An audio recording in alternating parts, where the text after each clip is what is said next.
closing the show is a bitch. You know, so people been sitting out there 2 hours and shit. By the time you get out there, if you don't get them on the first goddamn number, you're gonna lose them.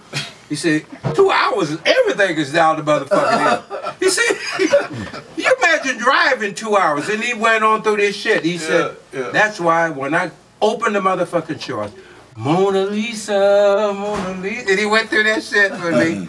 And at that time, he had Ramblin' Rose.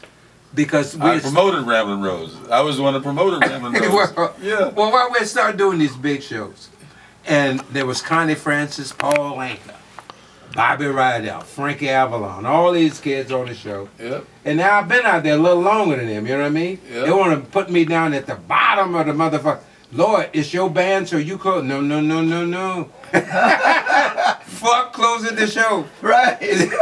I will close the first half. But most of all, let me MC. Let me walk out on the stage first and say, good evening, folks, how you doing? Let me say something, you know? Right.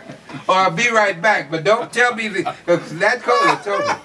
So I never would close the motherfucking show, you know? And well, you got more sense than Brooke Benton. When Brooke Benton was in Philadelphia, Donnie Albert, who was a fucking crazy fucking fool in Philadelphia, he had the show, you know, but it was Brooke Benton's show because Brooke Benton had 18 hits. So Georgie Woods and myself asked Brooke, he said, Brooke, you need to let Donnie close the show. You're not going to make it happen if you close the show. It's going to be bad for you.